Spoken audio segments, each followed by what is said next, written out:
Central secretariat area में सरकारी कामकाज के लिए 10 नए भवन बनाने का निर्णय प्रधानमंत्री नरेंद्र मोदी ने कुछ साल पहले लिया था।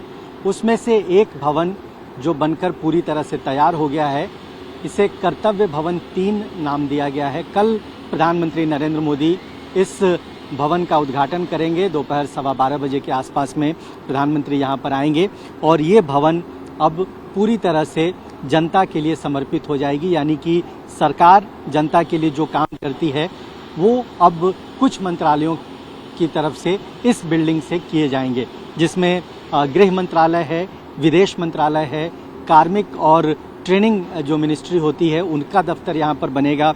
इसके अलावा मिनिस्ट्री ऑफ पेट्रोलियम और नेचुरल गैस यहाँ पर बनाया जाएगा। साथ ही साथ MSME जो मीडियम और माइक्रो स्मॉल और मीडियम एंटरप्राइजेज के जो मंत्रालय हैं वो यहाँ से संचालित होंगे। ये तमाम मंत्रालय या तो नॉर्थ ब्लॉक और साउथ ब्लॉक से संचालित होते थे या फिर शास्त्री भवन, उद्योग भवन या निर्माण भवन से संचालित होते थे। चूँकि वो सारी बिल्डिंग सब काफ़ी पुरानी हो चुकी है, 50 साल 60 साल पहले वो बनी हैं, अब जर्जर होने की स्थिति में अब सरकार ने उन मंत्रालयों को यहाँ पर शिफ्ट करने का फैसला लिया है। ये जो बिल्डिंग है कर्तव्य भवन 3, बताया ये जा रहा है कि करीब 1.5 लाख वर्ग मीटर क्षेत्र में ये फैला हुआ है और इसमें 7 तल हैं, भूतल यानी कि ग्राउंड फ्लोर के अलावा 6 अलग अलग फ्लोर हैं और इसमें 2 बेसमेंट भी बनाया गया है, जिसमें करीब 600 के आसपास में गाड़ियाँ पार्क हो सकेंगी एक समय में। और इस बिल्डिंग में अलग अलग जो मंत्रालय हैं उनके विभागों को भी साथ में लाया जाएगा। ज़्यादातर मंत्रालय जो हैं शास्त्री भवन, निर्माण भवन, उद्योग भवन से संचालित होते रहे हैं। ये जानकारी दी गई है सरकार की ओर से कि इस बिल्डिंग में 24 मेन कॉन्फ्रेंस रूम हैं, 26 छोटे कॉन्फ्रेंस रूम बनाए गए हैं, 67 मीटिंग रूम बनाए गए हैं और 27 स्मार्ट लिफ्ट यहाँ पर लगाए गए हैं। ये भी जानकारी दी गई है कि इस बिल्डिंग को इस तरीके से डिज़ाइन किया गया है कि यहाँ पर 30% कम बिजली का खर्च होगा, बिजली का खपत 30% से भी कम होगा और इमारत को ठंडा रखने के लिए विशेष प्रकार के ये शीशे लगाए गए हैं। जो ये कांच आप देख रहे हैं, इससे बाहरी शोर तो बिल्कुल शून्य हो जाएगा, लेकिन इमारत बहुत ही ऑटोमेटिक तरीके से इन शीशों के जरिए ठंडी रहेगी। यानी कि जो एयर कंडीशन है उसका बहुत ज़्यादा लोड इस बिल्डिंग पर नहीं पड़ेगा। ऊर्जा बचत करने वाली तमाम LED लाइटें यहाँ पर लगाई गई हैं और सबसे बड़ी बात यह है कि जब किसी बिजली के उपकरण का इस्तेमाल नहीं होगा तो ये अपने आप ही बंद हो जाएगी। ज़रूरत नहीं होने पर लाइटें बंद करने वाले जो सेंसर हैं वो यहाँ पर लगाए गए हैं और बिजली बचाने वाली तमाम जो स्मार्ट लिफ्ट हैं उससे भी बिजली की बचत होगी, ये भी जानकारी दी गई है। इसके ऊपर जो पैनल है सोलर पैनल लगाया गया है कर्तव्य भवन 3 की छत पर और जानकारी ये दी गई है केंद्रीय मंत्री मनोहर लाल की ओर से कि ये सोलर पैनल हर साल लगभग 5,34,000 यूनिट बिजली की बचाएंगे। यानी कि बिजली का खर्चा बहुत कम होगा और जो प्रोडक्शन होगा सोलर पावर का वो बहुत ज़्यादा होगा, उसका इस्तेमाल और दूसरी जगह किया जा सकता है। तो कह सकते हैं कि तमाम जो सुविधाएं हैं उसका ख्याल रखा गया है और किफ़ायत का भी ख्याल रखा गया है, बचत का भी ख्याल रखा गया है और जो मॉडर्न सुविधाएं हैं, मॉडर्न टेक्नोलॉजी है, उसका बहुत ज़्यादा यहाँ पर ध्यान रखा गया है। ये तमाम जानकारियाँ जो हैं वो सरकार की ओर से दी गई है। ये भी बताया गया है कि नॉर्थ ब्लॉक और साउथ ब्लॉक के जो दफ्तर हैं, जिसमें गृह मंत्रालय, वित्त मंत्रालय, रक्षा मंत्रालय, विदेश मंत्रालय और प्रधानमंत्री का कार्यालय, ये भी बहुत जल्दी खाली होगा।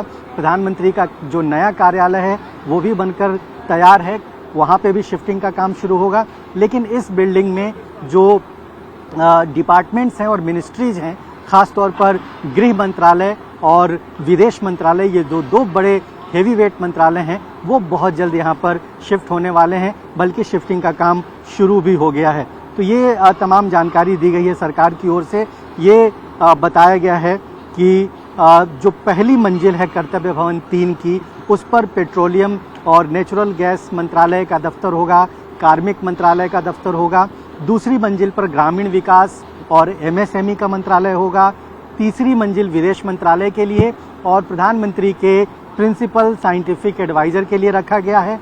चौथी और पांचवी मंजिल गृह मंत्रालय का होगा। हालांकि छठी मंजिल भी गृह मंत्रालय का ही है, लेकिन उसमें इंटेलिजेंस ब्यूरो का दफ्तर बनाया जाएगा, यानी कि चौथी, पांचवी और छठी मंजिल पूरी तरह से मिनिस्ट्री ऑफ होम अफेयर्स के लिए होगी। बाकी तीन जो मंजिल हैं उस पे अलग अलग मंत्रालय यहाँ पर होंगे। ये भी जानकारी दी गई है कि यहाँ इस बिल्डिंग में ही सिर्फ 1000 के आसपास में सीसीटीवी कैमरे लगाए गए हैं, जिसकी 24 घंटे निगरानी होगी और पल पल की एक्टिविटीज इस बिल्डिंग में होने वाली उसको मॉनिटर किया जाएगा। आपको दिखाएंगे, यहाँ पर चारों तरफ सीसीटीवी कैमरे नजर आ रहे हैं। सीसीटीवी कैमरे हर कॉर्नर्स पे, हर ब्लॉक्स पे, हर एरिया में यहाँ पर लगाए गए हैं। उसके लिए बाकायदा एक कंट्रोल रूम बनाया गया है। उस कंट्रोल रूम में 24 घंटे जो सीआईएसएफ के अधिकारी हैं वो वहाँ से मॉनिटर करते हैं। और इस बिल्डिंग के अलावा जो सी हेक्सागन है, जो इंडिया गेट का पूरा सर्किल है, वहाँ पे भी 700 अलग अलग कैमरों की मॉनिटरिंग यहाँ पर 24 घंटे होगी। चूंकि कल प्रधानमंत्री का भी यहाँ पर कार्यक्रम है, इसलिए सुरक्षा अभी से यहाँ पर बहुत ज़्यादा बढ़ा दी गई है। लेकिन जब तमाम मंत्रालय यहाँ पर शिफ्ट हो जाएंगे, खासतौर पर गृह मंत्रालय और विदेश जैसे संवेदनशील जो मंत्रालय हैं यहाँ पर शिफ्ट हो जाएंगे, तो उसके बाद यहाँ पर सुरक्षा व्यवस्था जो है वो और ज़्यादा कड़ी, बल्कि कड़ी से ज़्यादा कड़ी यहाँ पर ये इंतज़ाम, कड़ा जो व्यवस्था है उसका इंतज़ाम यहाँ पर किया जाएगा। और ये तमाम चीज़ें कर्तव्य भवन 3 में हमें दिखाई देगी। तो कुल मिला के ये कह सकते हैं कि बहुत रिकॉर्ड समय में, बहुत कम समय में इस बिल्डिंग का काम पूरा हुआ है और कल यह बिल्डिंग मंत्रालयों के सुपुर्द कर दिया जाएगा और 31 दिसंबर से पहले ये तमाम मंत्रालय यहाँ पर शिफ्ट हो जाएंगे। कैमरामैन वीरेंद्र मौर्य के साथ रजनीश रंजन, TV9 भारतवर्ष, दिल्ली। कर्तव्य भवन 3 के उद्घाटन से पहले तैयारियों को अंतिम रूप दिया जा चुका है। कल प्रधानमंत्री इसी मेन एंट्रेंस पर आएंगे और इस बिल्डिंग का उद्घाटन करेंगे। आप देख सकते हैं जो एंट्रेंस है उसको पूरी तरह से सजा दिया गया है, फूलों से सजा दिया गया है। प्रधानमंत्री कल यहीं पर इस बिल्डिंग का उद्घाटन करने वाले हैं। ये मेन एंट्रेंस है और इस एंट्रेंस के भीतर प्रधानमंत्री जाएंगे और अंदर भी कुछ देर तक रहेंगे। आप देख सकते हैं जो एंट्रेंस है वहाँ पे तमाम जो सुरक्षा के मानक हैं उसका पूरा यहाँ पर ध्यान रखा गया है। यहाँ पे स्कैनिंग मशीनें लगाई गई हैं, एक्सरे मशीनें लगाई गई हैं और जो प्रोटोकॉल है सिक्योरिटी का उसका यहाँ पर पूरा इंतज़ाम किया गया है। 7 मंजिल की ये बिल्डिंग है और इसमें 6 मंत्रालयों के दफ्तर बनाए जाएंगे। ये जानकारी अब से थोड़ी देर पहले सरकार की ओर से ही दी गई है। इसमें गृह मंत्रालय का दफ्तर होगा, विदेश मंत्रालय का दफ्तर होगा, एमएसएमई का दफ्तर होगा, ग्रामीण विकास मंत्रालय का दफ्तर होगा, पर्सनल एंड ट्रेनिंग जो डीओपीटी है उसके दफ्तर होंगे और इसके अलावा प्रधानमंत्री के जो प्रिंसिपल साइंटिफिक एडवाइजर हैं उनका भी दफ्तर इसी बिल्डिंग में बनाया जाएगा। जो कर्तव्य भवन 3 के अलावा अगर हम देखें तो इसी लाइन में 2 और बिल्डिंग्स हैं, वो भी लगभग बनकर तैयार हैं, जिन्हें कर्तव्य भवन 2 और कर्तव्य भवन 1 का नाम दिया गया है और उसका भी उद्घाटन कुछ दिनों में प्रधानमंत्री करेंगे और वहाँ भी कुछ मंत्रालयों के दफ्तर शिफ्ट हो जाएंगे। सरकार को ये अंदाजा है कि अगले 2 साल में इस तरह के 10 बिल्डिंग पूरी तरह से बनकर तैयार हो जाएंगे जो सेंट्रल विस्टा प्रोजेक्ट के तहत आते हैं और तमाम देश के मंत्रालय जो अलग अलग मिनिस्ट्रीज हैं और प्रधानमंत्री का जो कार्यालय है वो भी इन्हीं बिल्डिंग्स में वो शिफ्ट हो जाएगा। और जो पुराने बिल्डिंग्स हैं, चाहे वो नॉर्थ ब्लॉक हो, साउथ ब्लॉक हो, शास्त्री भवन हो, निर्माण भवन हो, उद्योग भवन हो, कृषि भवन हो, जहाँ पे बहुत सारे अलग अलग मंत्रालयों के दफ्तर संचालित होते हैं, वो काफ़ी पुराने और जर्जर हो चुके हैं। तो अब उससे देश की सरकार को मुक्ति मिलेगी और इन नई बिल्डिंग्स से देश के लिए आप कह सकते हैं कि मंत्रालयों की ओर से जो काम है वो इन नई बिल्डिंग्स से अब किए जाएंगे। कल प्रधानमंत्री जब इस कार्यालय का उद्घाटन करेंगे उसके बाद तमाम जो मंत्रालय जिनके दफ्तर यहाँ खुलने वाले हैं उनकी शिफ्टिंग का काम भी यहाँ से शुरू हो जाएगा। कैमरामैन वीरेंद्र मौर्य के साथ रजनीश रंजन, TV9 भारतवर्ष, दिल्ली।